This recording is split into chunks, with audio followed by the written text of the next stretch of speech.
Welcome back to the Riverport Business Podcast, the show where we sit down with people shaping business, community and innovation across St Ives and beyond. And today I'm joined by someone who's built a reputation on mental performance, precision and helping people become the strongest version of themselves. Diesel Bennett, founder of AB Performance. Now, Andrew has created a winning formula that continues to help teams and individuals create positive change for themselves and others. He's got a fascinating story, a grounded approach, and a ton of insight into what really makes people thrive. So settle in because this is going to be a good one.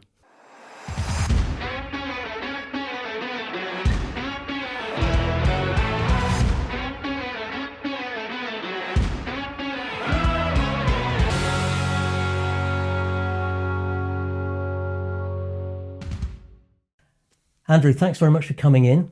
Fantastic to see you. Maybe we could start off by telling us what a mental performance scientist actually is.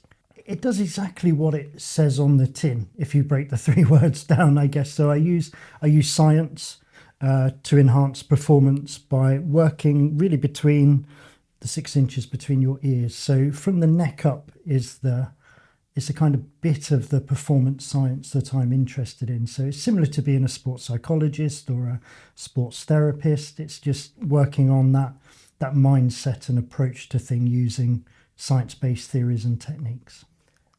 What actually led you into becoming a mental performance scientist? It's not exactly a job description that you hear every day. No, that's right. I didn't sit at school back in the day and go to the careers advisor and say I'd really like to do that.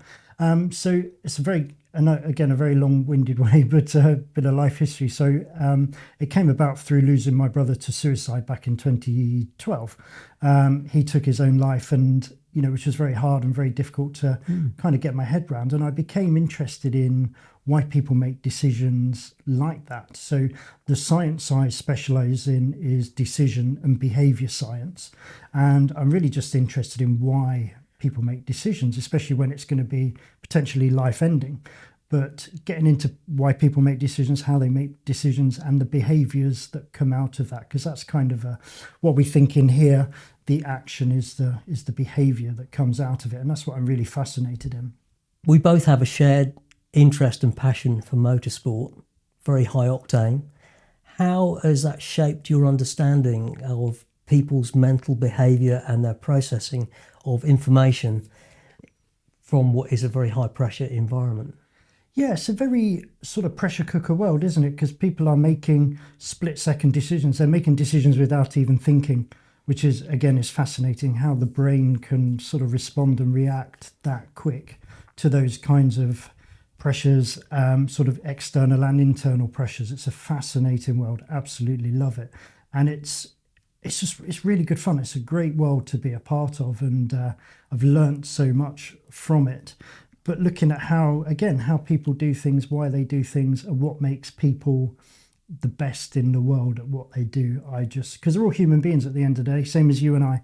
So you can take any Formula One driver or any other sport. They're all human beings, but they do what they do very, very well, and we can learn a lot from those worlds to take into the normal world, because they are normal people doing kind of abnormal jobs at a very different level to what we ordinarily perform at.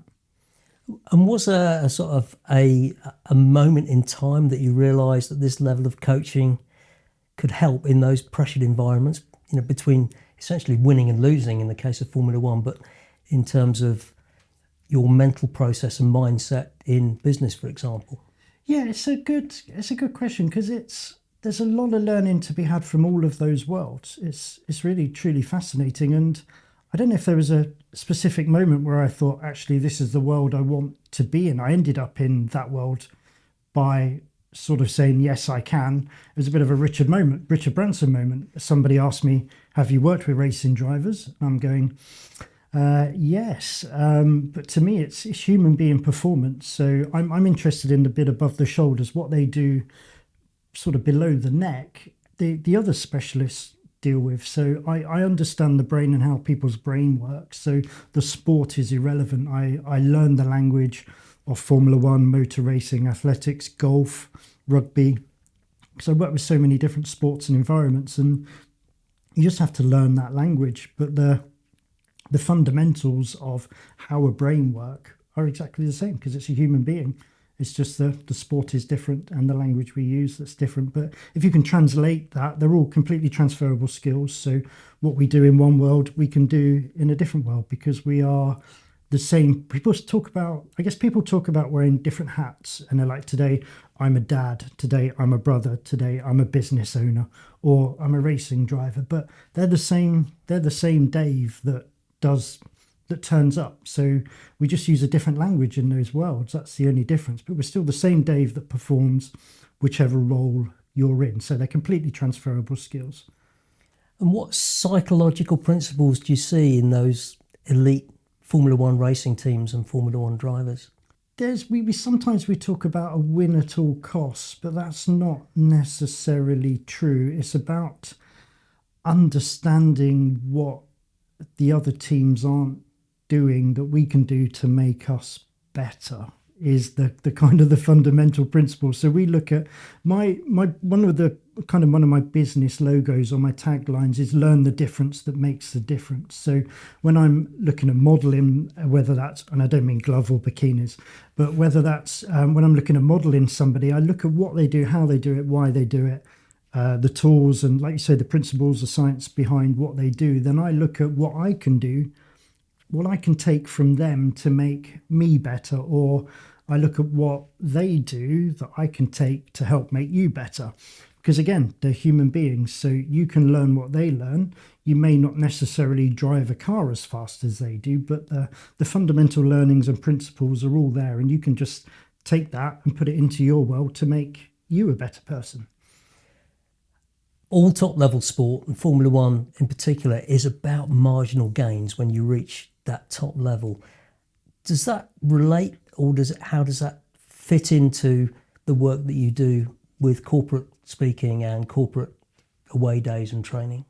People like me, whether it's a sports psychologist or a performance scientist, we used to be, certainly with the mindset and the mental performance side of it, we were always called the 1% guys, because people thought that was the difference. It was that 1% that made the difference.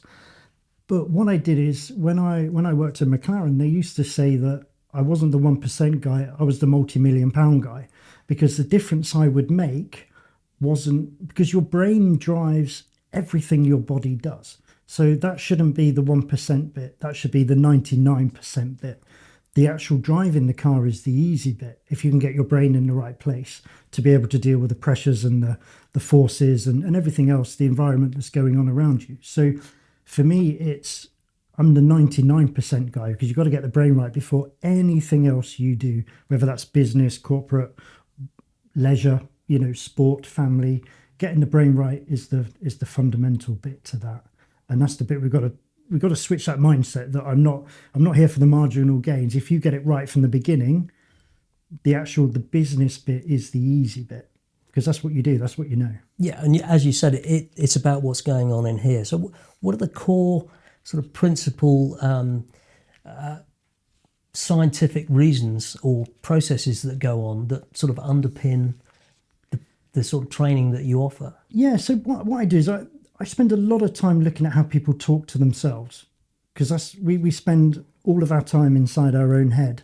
So if we're not talking to ourselves nicely or kindly, we create a world of problems. So things like anxiety or stress or nervousness comes from stuff that we create. So if you take an acronym FEAR, or if you take fear as a word, I look at false evidence appearing real. So the stuff that you're creating, that false evidence. So if you say, I'm scared of spiders, I would say, well, what evidence have you got that's going to hurt you? You don't have any, because it's a tiny little spider. But there's all these things that we worry about and we create. And a lot of those fears or worries are learned behaviors, because we see people around us being scared of spiders. So we think if we see a spider, and especially if we see people in our hierarchy that are afraid of a spider, so our mum, our dad, or our peers, We just think, well, if they're scared, I must be scared. And that's what happens in sports. We look at a lot of perception is projection. So when I'm working with young athletes, a mum or a dad will come to me and say, "Hi, Andrew, I've got a really nervous child." I say, "Okay, that's fine. We'll look at that." The children are fine. It's the parents projecting their worries, expectations and fears onto the child, and then the child will look at mum or dad and see them looking really nervous. And if you see your mum and dad looking nervous, you think, well, I should be nervous because they're nervous. What are they worried about? I should be worried about something. So then we start to create stuff. What if, a lot of what's coulda, woulda, shouldas, and what if this goes, what if happens? But what evidence have you got is going to happen? Not a lot. So if you can then change that dialogue in your brain of, taking it from the front to the back, what's going on? Why do we? And all I do is look at that language we use and the kind of the neuroscience and the pathways that we create or that are created through thinking something and action in something. If I can cut out that negative bit, we're laughing. There must be some element of you having to analyse these complex psychological thoughts and come up with a set of tools or processes that people can use to solve those problems, fears, or whatever it is. Yeah, there's a world of science that I use. So I don't specifically use a specific one tool. The problem we have is that as a human being, there's no human being the same. So one tool doesn't work for you, doesn't work for the next person. So what I've had to do is over my many years is kind of take all of the good bits, and it's a bit like having a cauldron. What I've done is kind of put the good ingredients from lots of different sciences and tools and techniques, and somehow through some kind of magic, I guess, I've created a beast that works. And when people say, what do I use? I'd be honest and say, well, do you know what? I don't really know, because it's a combination of many things and experience as well. So I'm very fortunate that I've competed and worked at a high level myself. So I know what it takes to stand on the start line at a world championship. I know what it takes to sit behind the wheel of the car as the lights are disappearing. And I can take that personal experience with all these great science and theories and create a product that works for everybody as opposed to an individual. But I have to tweak it every time. I don't have a one size fits all. I don't say, oh, Dave, you're struggling with this. There you go. You have to tweak it to work with a human being that's in front of you. That's really important. And through all that experience, is there a sort of set of common mental habits that people fall into that limit their performance? People rely on doing the same thing over and over and over, and then, which is great, but what we need a process. So racing drivers, athletes all have a process, but what you have to do is rely on a process that's going to work every time. Because what if you forget your lucky pants or you don't have your lucky socks? It's all that happens is that we have a good race, and when we look back at why we had a good race, you say, oh, it's because I was wearing my lucky pants. It wasn't because you were wearing your lucky pants at all. It's because you put in a lot of hard work and graft and effort, and you've performed really well on the day. So you want to look at the why you performed really well, not it was X, Y, or Z as a fundamental. Because, I used to work with somebody who talked about having a dolphin on his necklace, and he was always, when he would ever get in the blocks, he'd always give the dolphin a kiss. But he's had 3 dolphin necklaces over his career because he's lost the necklace. But it's like a grounding. It's a habit that we get into. But you've got to make sure when you're doing this stuff that you have habits that you can take all the time, because you don't want to forget your lucky pants. No, definitely not. I know a lot of sportsmen and sportswomen are very superstitious about things like that. Yeah. How do you go about identifying those sort of mental blind spots and sort of like unhelpful thought patterns that lead towards those sort of like inhibit people's performance and behaviour? Yeah, a lot of it is linguistics, and I've sort of, one of the sciences I've looked into and studied is quantum linguistics. So we look at what happens if I don't, what happens if I do, all those kinds of things. It's just getting into, again, it's getting used to the language people use and how they talk to themselves and understanding that. But that comes from spending time with them and knowing the human being. So you'll start to see these these traits that come out, and then you can listen to the language, and then you see them there. I guess that's what I do. It's what I'm skilled in. So I see the words they use, and it's around looking at the words they use, but also what that means to them, because sometimes a word can mean many things, but it's how the word means to them and how that resonates with them, and then what patterns and thought patterns that then creates. And then if they're negative ones, we can just reframe the words they use, or let's look at using a different word or a different language, and then that changes your kind of your mindset and your attitude towards that problem or whatever you're going into, that fear or that whatever is going on inside their head. Really, it's just looking at how they talk to themselves and breaking that down. I know you work with senior leaders in corporates and things like that. Do you see a pattern of similar mindsets within that level of people in those organisations? I use a psychometric test that helps me understand how people tick and operate. And anybody that's done any kind of psychometric testing or profiling will find that there is you often look at, is the job created for the person, or is the person created for the job? And depending on how you work and your brain ticks and operates and how you like to operate, that kind of guides us onto a route that we feel comfortable in. And some people are made to be a CEO because of the way their brain works, and others, because of the way their brain works, they're never going to be a CEO. But that's okay. Doesn't make it right or wrong.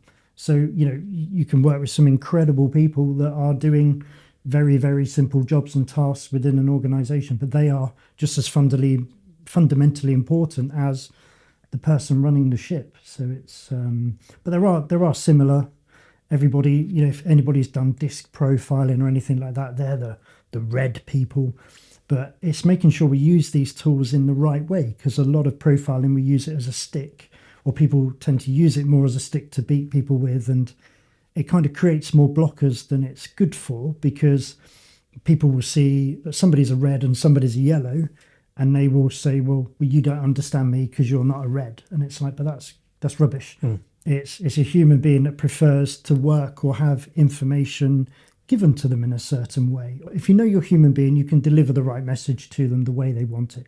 Some people send really long emails, hundreds and hundreds of words, but to somebody who's not visual, they're not going to read all of that. I don't. No, absolutely. So you just need to go and give them a phone call, ring them so they can hear it, or go around and talk to them so they can see it, hear it, and feel it.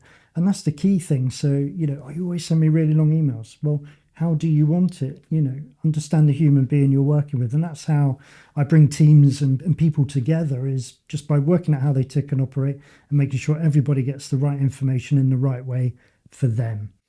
One thing I'm really interested to know, you're working with all sorts of people, but you're also working with people at the top of their profession or their sport.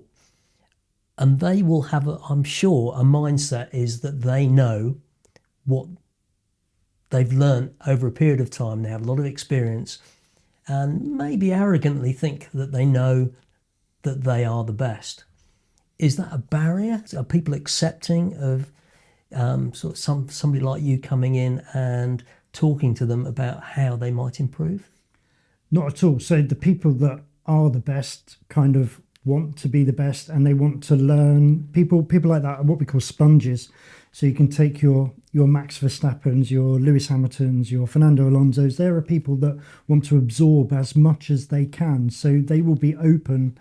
Again, I kind of look at people being sponges or rocks. You've either got an open mindset or a closed mindset to learning something new. And people at the top of their game, or who want to be at the top of their game, will be a sponge. They will try anything, listen to anything in order to, again, it's learn the difference that makes the difference. So what can this person bring to me that's different to make me better or faster or quicker, whatever it may be. But these people want to learn all the time, which is great. It's arrogance is a perception. There's a fine line between being cocky and confident, and that comes down to a perception of what you think they are.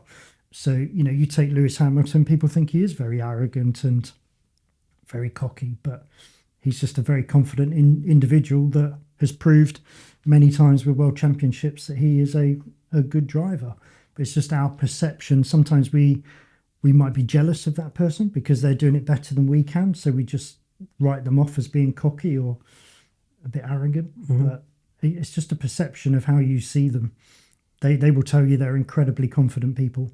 They won't be arrogant or snobbish or whatever the word is. Yeah.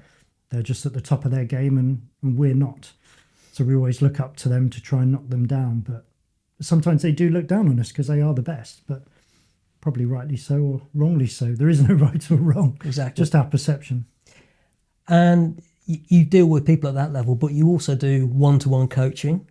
If somebody comes to you at a personal level for looking for improvement in something, what's the first thing you have to do, or how do you process or assess them for what type of person they are? I've always joked and say, as long as somebody is conscious and breathing, I can work with them to improve their mindset. So regardless of the sport or the type of business they're in, as long as they, like I say, as long as they come to me, they're conscious and breathing and they want to be helped. That's the biggest question, probably the first thing I ask. If somebody has a fear or a worry or an anxiety, it's like, well, and it sounds really odd to ask that question because sometimes when we are anxious or worried, that brings a world of stuff that makes us oddly feel better. So if somebody's anxious or worried, we go, oh, it's okay, you'll be okay. And you get hugs and attention and adulation or whatever the word is, you get a lot of that. If I take that away, there's going to be a void. And you've got to be comfortable with the void. So if you want help, I'm more than happy to help you, but you've got to want to be helped. That's the first thing I ask. Same with return to work. A lot of people are off with anxiety or depression or, any psychological problems. But I ask the question, do you want to go back to work? Because we get comfortable working from home or working in a different environment. So people have got to want to be fixed in order for me to help them. But the first thing other than that I will then do is go through my psychometric test, understand how they tick and operate. Then I have my high performance model that I use as a bit of a Haynes manual. So I use that in two ways. I use that to create high performance. So I start at the beginning, take them through to the end. But if somebody comes to me with a problem, I start at the end and work my way back. So I can use it to, like we used to use the Haynes manual to build a car or to diagnose a problem. And that's the same with performance. I can create it and I can diagnose problems.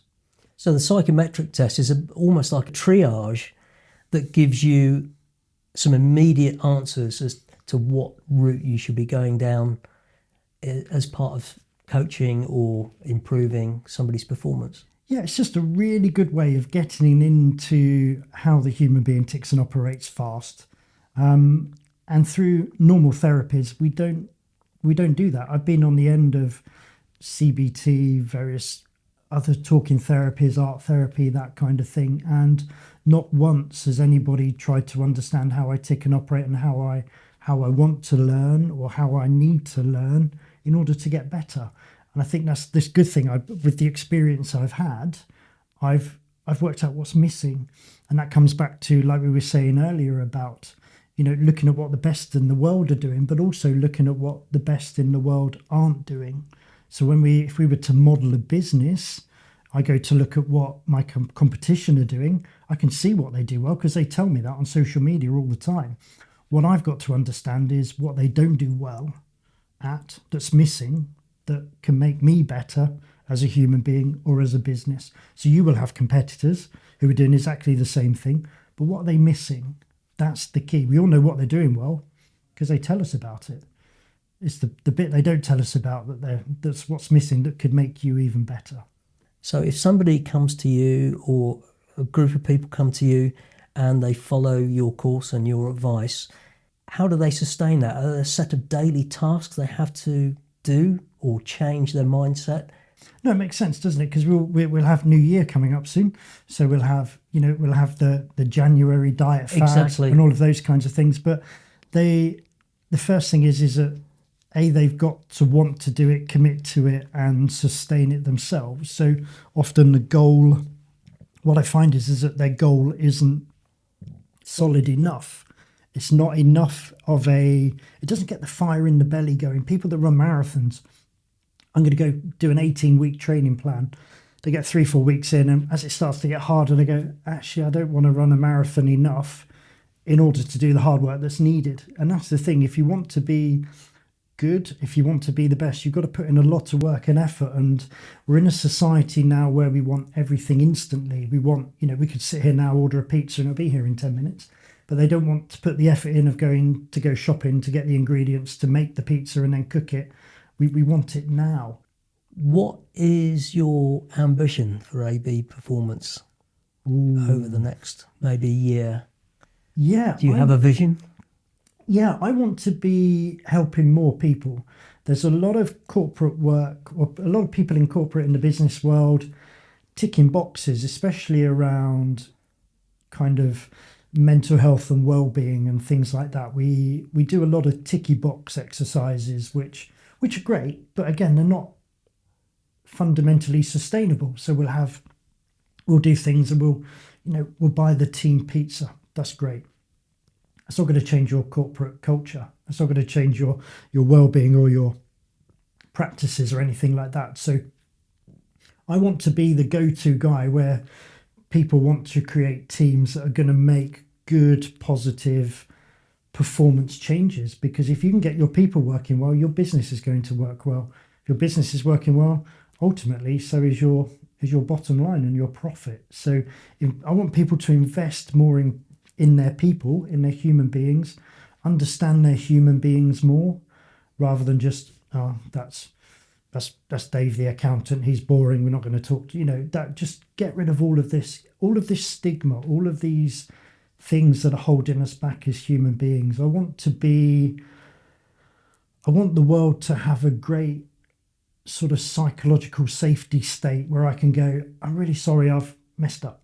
And without the fear of I'm going to lose my job, or, I want people to make mistakes in order to learn and to grow. And I want businesses to allow their people to make mistakes so they can grow and develop and be better. Andrew, thanks for coming in. It was a really good chat, loads of fascinating insight. And I think I'm quite honestly questioning some of my life choices now. Sorry about that. No, it's no problem at all. I really appreciate you coming in. No, thanks for having me, Dave. Really enjoyed it. Thank you. Fantastic. So that wraps up today's conversation with Andrew Bennett from AB Performance. A huge thank you to Andrew for sharing his knowledge, his experience, and a refreshingly honest look at how we can enhance our mental performance. And if you enjoyed this conversation, don't forget to like and subscribe for more inspiring business stories right here on the Riverport Business Podcast.